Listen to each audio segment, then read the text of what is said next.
kalau guru nggak pernah ikut project misalnya. Nah, itu dia. Bagaimana dia bisa jadi problem solving kalau muridnya bertanya misalnya kayak, Pak, kalau ada problem gini saya gimana solvingnya? Dia nggak akan ngerti. Iya.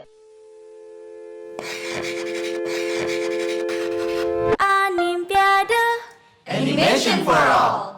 Jadi itu yang sekarang dilakukan di RUS itu ya. Benar. Artinya jadi sejak tahun 2016 itu Mas Roy sebagai CEO dari RUS Studio. Belum. Pada saat itu CEO-nya Pak Agam. Oh, Pak Adam. Pak Agam itu CEO, saya waktu itu CTO. Oh, CTO teknikalnya ya. Saya CTO. Yang sekarang udah beralih karena waktu itu kan juga dilihat juga kan dari semua tim itu yang visi ke depannya itu gimana sih. Jadi misal kayak di RUS sendiri itu kita sudah nyiapin sistem buat 3 tahun ke depan tuh ngapain. Oh. Benar, kita udah siapin bakal 3 tahun ke depannya kita ngapain gitu. Itu saya belajar dari beberapa buku ya. Dari beberapa buku itu ternyata orang-orang yang sukses tuh mereka selalu mempersiapkan sistem mereka, jadwal mereka itu 3 tahun. 3 tahun. Gitu. Walaupun pada kenyataannya ini di tengah-tengah ada yang tidak sesuai. Ya, karena kita bicara teknologi kan. Benar. Terus itu berkembang. Kalau cuma bicara manusianya saja sih masih bisa predictable. Betul. Tetapi begitu teknologi itu kan bisa berubah-ubah, apalagi sekarang namanya software, hardware itu hampir setiap bulan benar. berkembang terus, berupdate baru. Seperti RUS sekarang teknologi yang dikembangkan RUS sekarang itu seperti penggabungan antara live shoot dan 3D itu secara real time. Real time. How come? Ya, jadi itu dari syuting, tapi kita udah set up semua itu dan itu secara real time. Gitu. Itu banyak yang kita programming sendiri semua. Motion capture? Motion enggak, orangnya real. Wow. Tapi dunianya ini 3D. Really? Iya. Nih ya, baru ini kayaknya perlu kapan-kapan kita nanti akan main ke sana ya. Kemudian waktu di acara AS juga sama, kita coba sistem baru yang dimana itu adalah sistem real time render juga.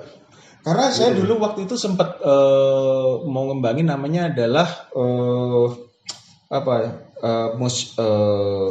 jadi gabungan gitu, namanya apa ya? Kalau teknologinya apa ya namanya itu? Jadi dia animasi, kemudian dengan environment-nya itu sudah bisa nyatu. Saya lupa namanya itu, tapi kayaknya mungkin seperti itu ya. Jadi mereka sudah langsung. Kalau biasanya kalau di live shoot kan mereka harus syuting dulu. Iya. Nanti kemudian disesuaikan. Green screen-nya dihilangkan. Kalau ini enggak, ini kita udah langsung real time. Sampai sekarang pun masih kita kembangkan. Kita kembangkan itu sudah 2 tahun yang lalu. Karena waktu itu kita berpikir Machinima maksud saya. Oh ya, Machinima. Ya, mungkin sini ya konsepnya ya. Kayak gitu mungkin. Machinima. Itu kita sempat berpikir waktu itu teknologi seperti itu bakal berkembang. Kemudian real time render pun bakal berkembang gitu loh. Termasuk software-nya sendiri waktu itu kita pilih, kita antara Unity atau Unreal waktu itu. Akhirnya kita rundingan, akhirnya kita ke Unreal. Oh, gitu. Kita ke Unreal, kita kembangkan sistem itu sendiri. Tapi sistemnya semua itu otomatis. Jadi misalnya kita animasi di Maya, tapi di Unreal udah otomatis. Real time animasinya. Iya, dan enaknya kan Mas Roy dan teman-teman bisa coding, script. Jadi itulah yang menjadi bridging untuk mencari intervalnya kan sudah bisa dikembangkan sendiri gitu. Karena saya waktu berpikir kan, saya sering juga konsultasi dengan Pak Daniel, juga ada beberapa teman-teman yang lain itu bahwa sebenarnya cost yang paling gede kan juga di rendering sebenarnya.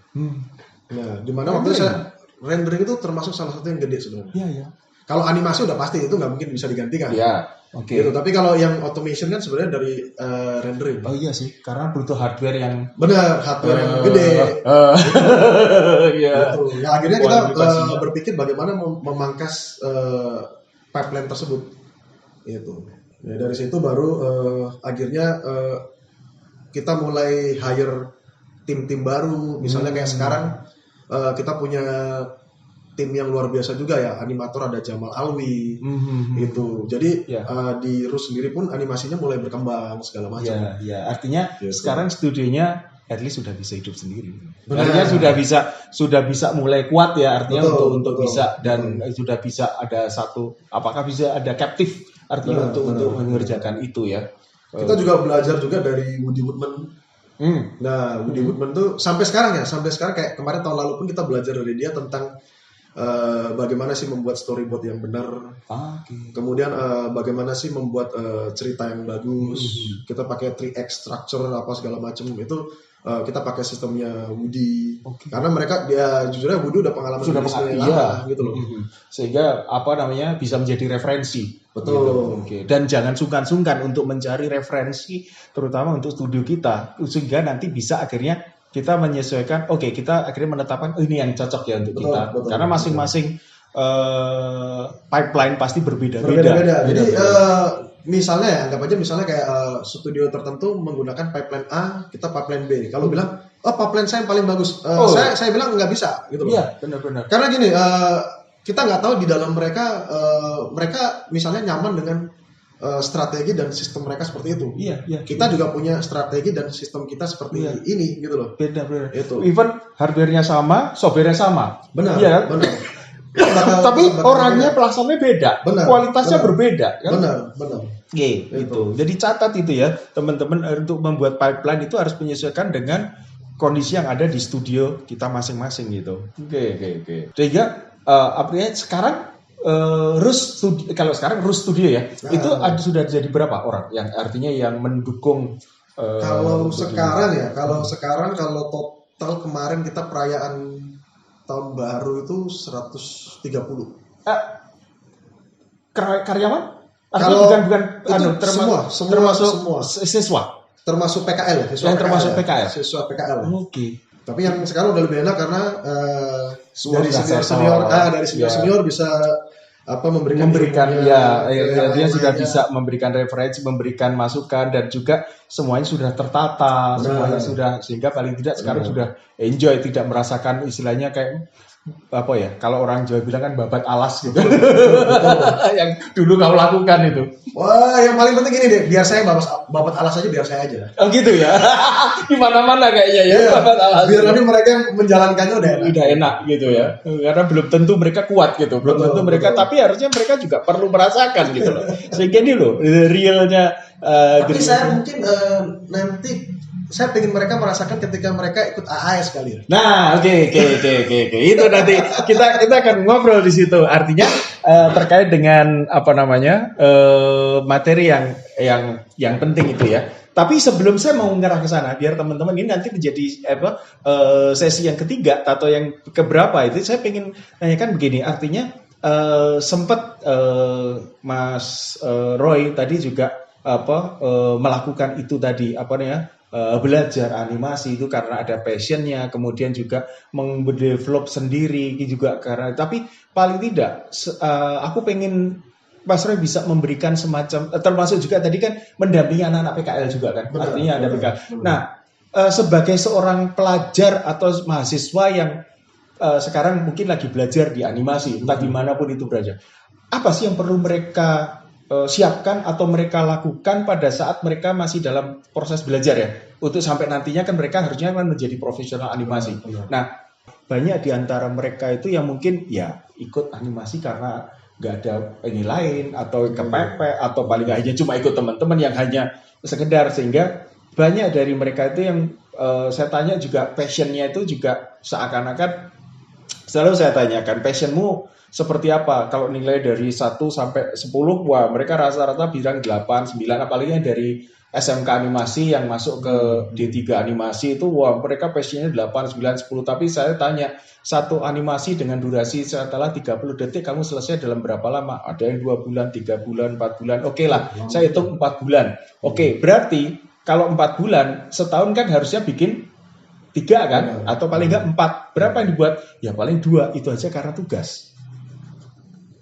Ini loh. Nah, ini hal yang perlu untuk apa sih yang memang mereka perlu lakukan, dan bagaimana sih tantangan di dunia persilatan animasi ya nantinya, terutama di profesional dan karier mereka. Kalau dari saya gini ya, ketika saya men-setup Rus ya, ketika saya men-setup Rus itu awal-awal itu saya selalu saya nggak tahu itu termasuk sekolahnya juga ya. Termasuk sekolah. Oh iya, jadi tidak hanya studio saja waktu itu juga termasuk sekolah. Oke. Jadi kurikulum pun saya juga ikut terlibat buat kurikulumnya Rus. Oke, pantesan basicnya ada dari Pak Daniel, tapi benar. Saya kembangkan. Artinya Rus atau paling tidak sekolah animasi itu, saya tidak melihat Rus ya, tetapi sekolah animasi itu antara dunia pendidikan dan dunia usaha atau dunia industri itu akhirnya sudah hampir link and match-nya itu hampir 100% ya. Benar. Karena bisa memenuhi itu. Karena kebanyakan kan sekolah-sekolah sekarang itu kan namanya sekolah animasi itu bumi langit gitu. Seakan dunia pendidikannya di sini, kebutuhan animasi yang ada di sini. Nah, itu mungkin juga bisa memberikan catatan. Saya waktu awal-awal di RUS itu waktu itu bersama Jarum Foundation lah. Kita minta kepala sekolahnya sama gurunya untuk komitmen dulu. Jadi pada saat itu saya juga melihat kurikulum dari negara ya waktu itu ya. Dari standarnya kan itu kan. Standar Kemendikbud. Saya waktu itu ketika saya lihat saya bilang ini nggak bisa. Ketika kita cuma gini deh, karena mumpung RUS ini swasta, jadi saya bilang kalau memang mau berkembang berarti harus dirubah nih, rombak total semua, gitu. Akhirnya kita rombak total semua. Benar, kita rombak total semua, tidak ada satupun yang sesuai dengan kurikulum pemerintah. Gitu. Benar-benar kita rombak semua. Misalnya nih kayak matematika misalnya, kayak matematika sendiri pun kita berbeda. Jadi pelajaran matematika kita bukan pelajaran matematika yang sepada umumnya misalnya kayak di aljabar atau kalau trigonometri kita masih ya trigonometri karena dia rumus sudut. Perlu. Kita masih pakai itu di rigging segala macam, misalnya di pendulum segala macam, kita masih pakai gitu loh. Nah, jadi matematikanya udah matematika lebih ke spesifik. Artinya lebih ke arah ke animasi ya. Benar. Kemudian banyak juga misalnya kayak orang-orang bilang ngapain sih kita belajar sejarah, gitu. Sejarah kan tidak ada hubungannya dengan animasi, saya bilang. Benar nggak? Tapi saya mengatakan ke mereka bahwa kamu salah kalau kamu berpikir seperti itu. Karena gini, ketika kamu bikin sebuah film, paling tidak kamu sudah harus tahu dulu cerita sejarah yang lain. Benar. Kamu bikin film tapi kamu nggak tahu cerita sejarahnya. Ketika kamu bikin sesuatu film dan itu ada hubungan dengan sejarah, kamu akan fatal. Iya. Karena mana ini sebelumnya belum ada, tiba-tiba juga kamu adakan di situ. Benar. Iya kan? Iya. Itu benar. Jadi sejarah dunia, sejarah nasional tergantung dari environment yang akan kita bentuk seperti apa kan. Betul. Bahkan kita di RUS sendiri juga ada sejarah film animasi tercipta itu kita ada di wall-nya. Oke. Ya. Nanti kalau main-main ke sana ada wall-nya. Saya diisi ngajar itu sejarah animasi. Oh gitu. Ya. Mulai dari bahkan tidak hanya sejarah animasi tapi termasuk sejarah kamera kan. Artinya termasuk sejarah kamera, termasuk sejarah kebudayaan, termasuk sejarah seni. Itu kan karena animasi kan gabungan dari semuanya. Benar. Kalau saya bilang animasi itu industri paling komplit ya. Bukan paling rakus. Benar. Semuanya ada. Matematika ada, fisika ada. Tuh kan tambahan lagi. Bahasa Indonesia itu juga ada. Misalnya nih orang tanya bahasa Indonesia di mananya nih? Saya nggak tahu ya. Iya. Saya kemarin dengar di RUS itu bahwa pelajaran dari saya penulisan cerita itu udah nggak ada lagi.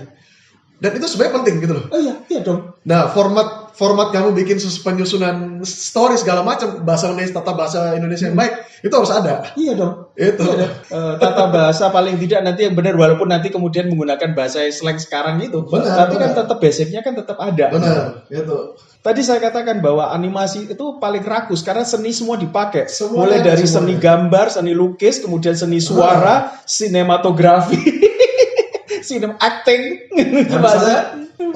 Pertanyaan lagi nih. Oke, terus bagaimana dengan agama? Oh iya. Korelasinya apa nih animasi dengan agama? Ada dong. Iya. Kalau dia nggak beragama, komputer semua di studio hilang tuh. Iya. Kemudian pembuatan cerita bisa bermasalah nih. Iya.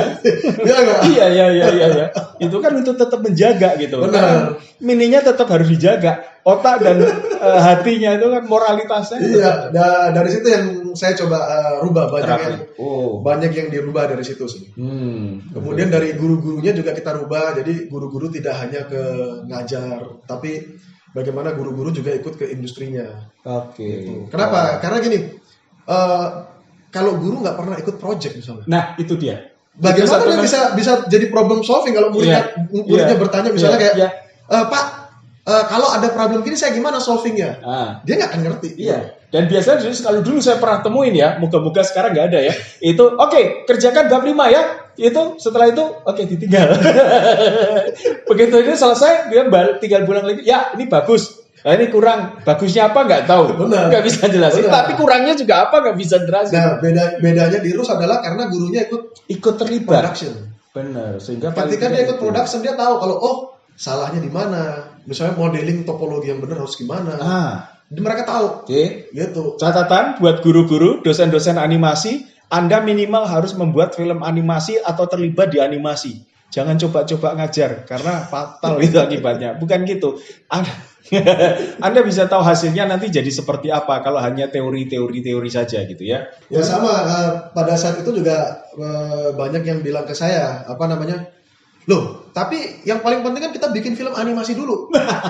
Banyak guru-guru di sekolah lain ya, SMK lain ya. Saya bilang, ya kalau disuruh bikin film animasi, saya pasti bilang pasti bisa jadi. Iya, tapi jadi apa?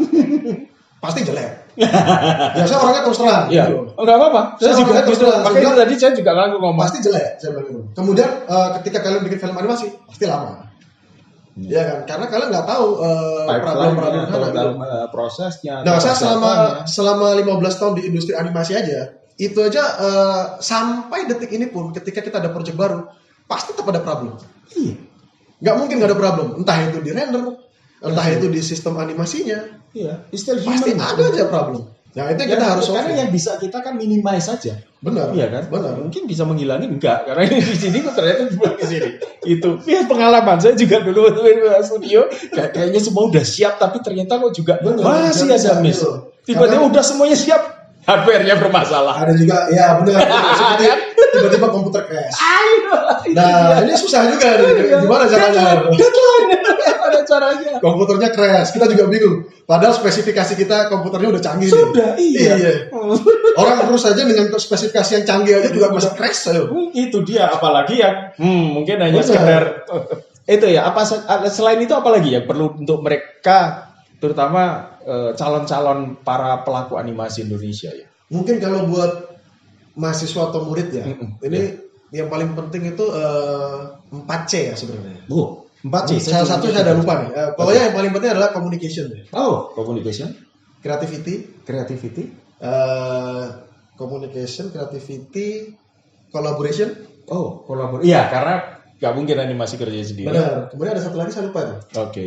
Nanti bisa disusulkan. Jadi 4C itu yang menjadi dasar mereka. Benar. Itu yang saya terapkan terus di Rus ya sebenarnya. Guru-guru. Jadi gini. Kolaborasi ini misalnya gini, kalau kita kan ada Rus kan ada animasi ada DKV nih. Ya.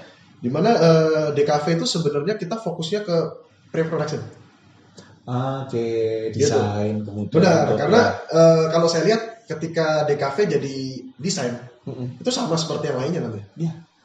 Gitu, desain produk segala macam. Saya pinginnya DKV itu jadi sesuatu yang berbeda. Jadi dia yang bakal dicari ke depannya di industri. Misalnya konsep artis. Storyboard artis. Benar nggak? Benar. Kemudian animatik. Ya itu sebenarnya keaninya DKV ya. Benar. Hasilnya dari DKV. Ya. Akhirnya saya berpikir waktu itu kita bikin sistem dan akhirnya yang DKV larinya ke situ. Gitu. Kemudian di animasi itu semua production tuh di animasi. Ya, jadi ini dikatakan ini pre-productionnya ya. Benar. Ini productionnya. Benar. Gitu. Nah akhirnya ketika mereka tugas akhir mereka harus kolaborasi. Sistem yang kita bikin adalah mereka karena animasi dia nggak ngerti konsep segala macam, mereka harus nyari anak DKV. Iya, yang gitu. Tahu basicnya dia. Benar. Tahu. Gitu. Untuk mereka bisa ajak kolaborasi. Gitu. Ya, namanya animasi ya dia cuma menganimasi saja. Lu mau nganimasi apa? Benar. Ya menganimasi apa istilahnya katakanlah animasi karakter yang ini ya karakter siapa yang buat, saya yang buat ya, tapi kalau bukan sebagai animator pada saat pekerjaan itu kadang-kadang kan bisa itu saya bisa ngerjain sendiri seberapa banyak loh, padahal ya pada saat dia mendesain kan otomatis sebenarnya dikerjain dari pre-production gitu kan. Jadi ya itu yang kita terapkan sistem seperti itu. Nah itu kan yang menurut saya itu juga baru. Dan itu baru dan perlu itu ya belum untuk mereka ada menurut saya di SMK lain belum ada hal seperti itu. Nggak usah SMA, termasuk perguruan tinggi aja juga mereka belum mempunyai atau paling nggak diberikan kesadaran seperti itu gitu loh. Yang mereka ngerti ya sudah animasi gitu.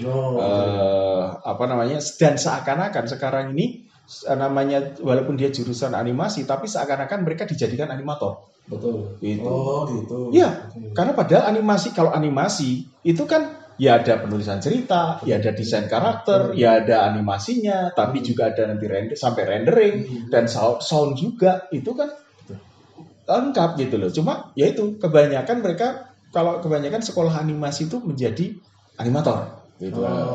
Padahal ini yang kadang-kadang masih rancu ya, mereka melakukan seperti itu. Dan yang paling penting lagi juga ketika mereka ngerjain tugas akhir, mereka tidak boleh berkolaborasi dengan teman yang mereka udah kenal. Nah, itu dia salah satu yang karena gini, benar. Menurut pengalaman saya ketika kita kerja di dunia industri sebenarnya, kita nggak akan pernah tahu kita bekerja dengan siapa. Benar. Gitu. Iya. Ya kan, saya mungkin bisa bekerja dengan orang yang saya kenal sebelumnya dan segala macam. Dengan berbagai karakter. Benar. Itu makanya tadi komunikasi itu penting. Iya. Gitu. Sebenarnya banyak kok, misalnya ada nggak kendala yang dihadapi Rus juga ketika hal itu diterapkan? Ada juga. Misalnya ada beberapa anak yang, wah gue nggak mau share ilmu saya nih. Nah ada hal seperti itu. Jadi saya nggak mau share ilmu saya. Kalau saya share ilmu saya, nanti saya malah kalah sama dia. Tapi justru yang terjadi adalah ketika teman-teman yang lainnya ketika saling sharing, ilmunya menjadi lebih dari yang satu orang ini. Iya. Gitu. Dan ketika anak ini curhat ke saya, kenapa saya kalah dengan teman-teman saya yang lain? Loh, kamu sering nggak sharing dengan teman-temanmu? Ya enggak sih. Iya, karena aku kalah nanti. Hal-hal itu yang harus kita infokan juga ke mereka, bahwa ketika kamu di industri sebenarnya itu juga kolaborasi yang diharapkan, gitu loh. Komunikasi juga penting. Dan yang paling penting juga ini nggak tahu ya, saya nggak tahu, mungkin kalau saya waktu di MSV di kuliah itu, anak-anak kuliah yang terlibat tuh mereka masih bisa berpikir sebagai problem solver. Nah, sedangkan di SMK itu untuk sebagai problem solver itu menurut saya masih kurang sebenarnya. Memang belum saatnya. Benar. Mereka tentara. Walaupun ada beberapa anak-anak yang mampu melakukan itu, tapi sebenarnya harapan saya ke depan semoga mereka bisa seperti itu. Ya, dan semoga saja. Saya nggak tahu ya kalau sekarang pendidikan di animasi seperti apa. Karena dulu pada saat pertama kali tahun 2005, nggak tahu sampai kemarin sempat itu tahun 2010-an ya. Itu kebanyakan tugas akhir dari pelajar jurusan animasi itu adalah membuat iklan 30 menit. Oke, gitu. Tapi saya katakan ini nggak fair. Kenapa? Satu, dia kan bukan konseptor. Benar. Kedua, dia nggak kasih ilmu komunikasi. Ketiga, dia nggak ngerti kata psikologi konsumen, tapi mereka suruh bikin iklan 30 detik lah, kata seperti itu kan bukan.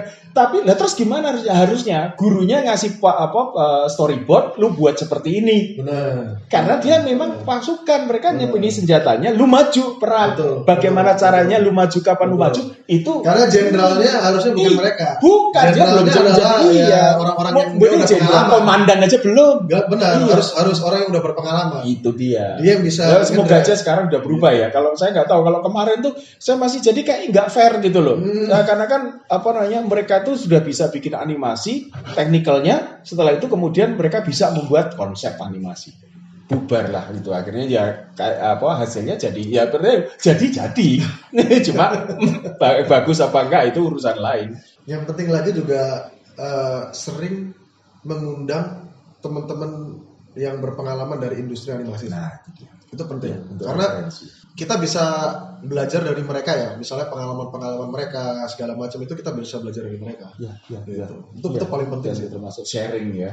Lebih utama lagi. Kayak di Rus sendiri itu kita juga dapat sharing knowledge dari Rini Sugianto. Waktu itu benar-benar kita tahu lah. Ternyata ratusan shot yang dikerjakan Rini pada saat Hobbit itu yang di-approve itu cuma 3 atau 4 shot. Bisa sampai seperti gitu loh. Atau mungkin cuma jadi revisinya banyak banget. Mereka kan gitu. Kita kan nggak tahu behind the scene-nya nanti seperti apa. Benar.